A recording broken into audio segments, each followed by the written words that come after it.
Fair warning, you might cry when you hear the stories I'm about to tell you that my clients are going through and how their children are handling transition time for mom and dad.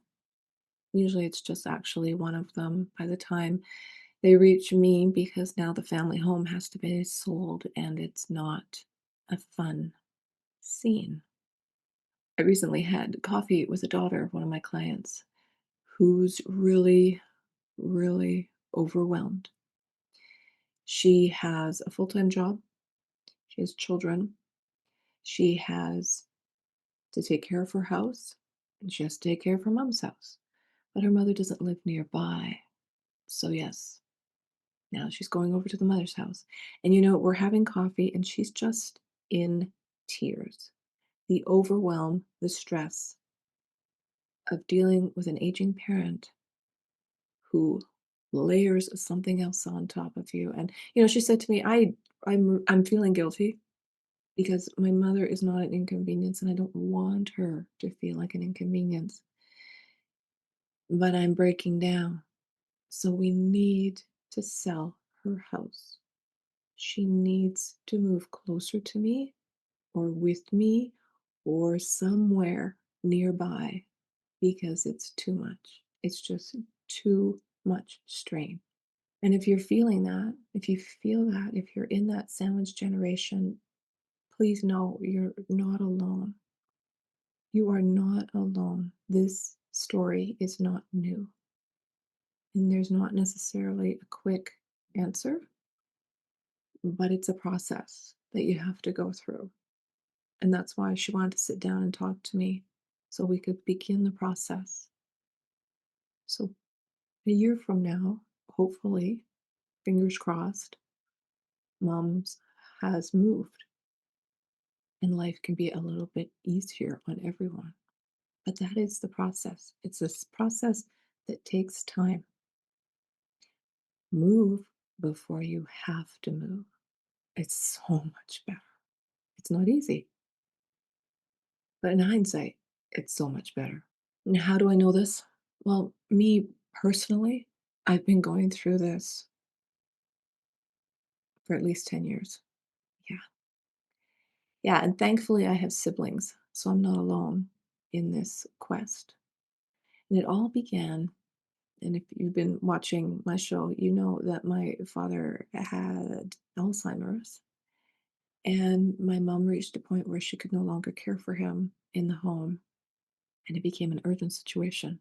Yeah, that was awful. I mean, beyond awful. Going from his house into long term care was awful. It was something nobody could have ever told me I was going to experience. And we lost him in March. Yeah, he was there for 6 or 7 years. Jeepers, time flies, right? So then my mom, on her own, somebody had to come over, take care of her. She could not live alone. Who's going to shovel? Who's going to mow the lawn? Who's going to drive her to the doctor's appointment? Who's going to do her grocery shopping? Who's going to do her cooking? Who's going to do her cleaning? It was unbelievable. Unbelievable. And thankfully, I will share this one small tidbit. She now lives with one of my sisters, and we all help out at my sister's house now. And it's so much better. So much better.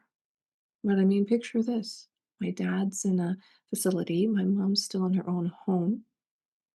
Somebody has to see my dad every day, somebody has to see my mom every day.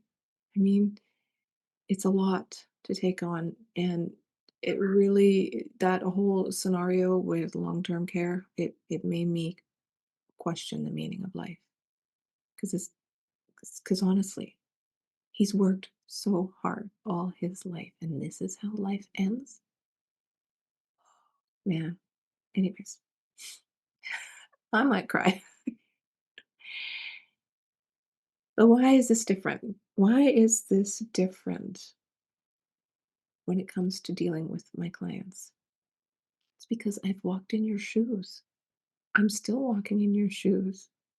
I know what you're feeling, what you're going through, what you are struggling with. And that is so important to have someone on your side who can empathize with what you're going through and why staying in the family home is sometimes not the best idea and often the end of family happiness. But let me tell you one more story. I had a client whose mother was absolutely terrified of moving, absolutely terrified of change and what's going to happen to all her stuff. Where is she going to go? How does this work? And the daughter, bless her heart, would listen to her mother's fears day after day after day. She would go over to her house every day, make sure she was out of bed, make sure she had food, run her errands, take her to the doctors, keep filling in the blanks. But she was burned out. I mean, to reach a point where you can no longer even handle listening to your mother talk, that's a sign. So she asked me to step in. She asked me to please be the buffer.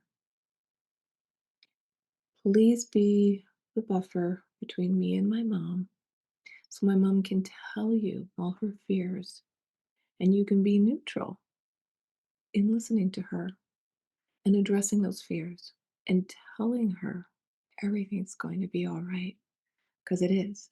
Everything does work out. But her daughter didn't have the capacity to listen anymore without perhaps snapping.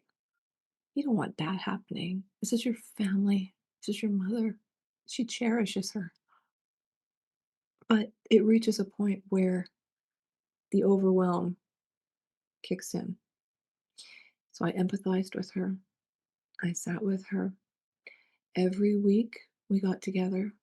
We talked about the transition, what to keep, what to pack, what to downsize or right size with. It's a process and it takes time because we're humans and we have emotions and we have feelings. And oh, yes, even realtors bleed.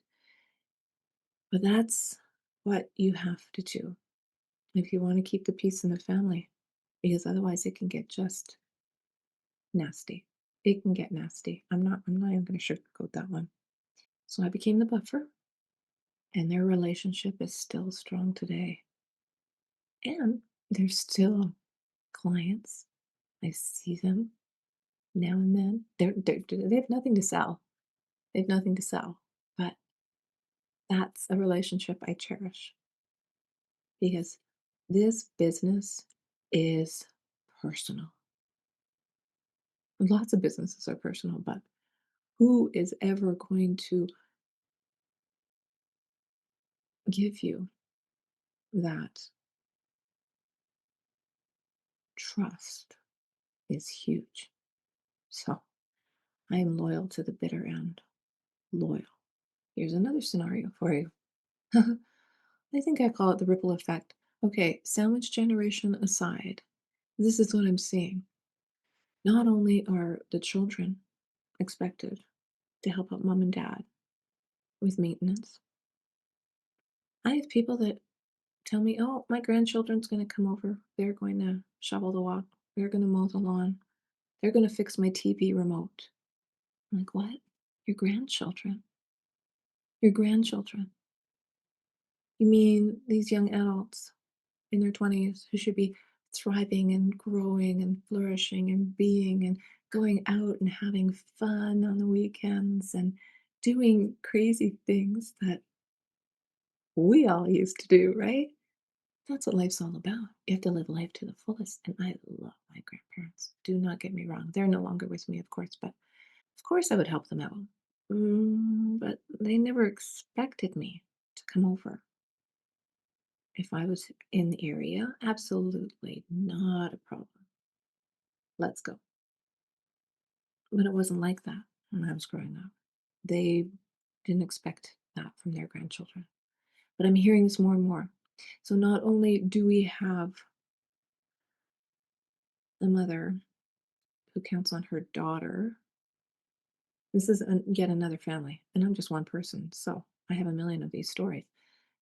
A daughter who takes care of mom, takes her shopping, doctor, fill in the blank. But now her children are also pitching in because it's too much for her mom. It's too much for one person. There's got to be a better solution. And it would be if she would move. But you see, the other thing is people reach a certain age and nobody wants to go into a home. But there is independent living. There are more options now, or multi generational living. That's really huge these days. There is solutions to bring everyone together on an even ground, and you just have to talk through it. You just have to talk through it and start going through the process. And don't forget the isolation factor too, because of course, no one can be with you morning, noon, and night. They can't unless you live with them, and that's a different scenario. But sell the family home. Do not let it become a high maintenance, rundown financial burden for anyone. You don't need to do that. You need to get everything organized because if something does happen, if someone passes away, it's a lot. It's a lot to deal with when people are grieving. And I share these stories not to scare you. I want you to think about being proactive. Right sizing isn't about giving up. It's about getting your life back. It's about letting your children have their lives that you had. It's like having let your grandchildren be kids and just not the people who fix your remote control. Family, let's family be family. And I'm saying this with all my heart. I'm not selling you anything. And if you need someone to talk to, I'm happy. Let's have a coffee, let's have a chat. Let's talk about the big picture. Because guess what? Next year, the baby boomer generation, the beginning of the baby boomer, 1946, turns 80. Yes. We have this, they call it a silver tsunami, I think. We're having people from 80, and the end of the boomers going to be next year, 61. That's a big population to leave everything to the last minute. It's huge. I've walked this path. I've been in your shoes. And if you need me to come over and have a coffee and talk, let me know. I'm Diane Planidin with eXp Realty, and I know there's no place like home. But please be proactive. Make a move when it's your choice and not getting to the point of overwhelm. I'll see you soon.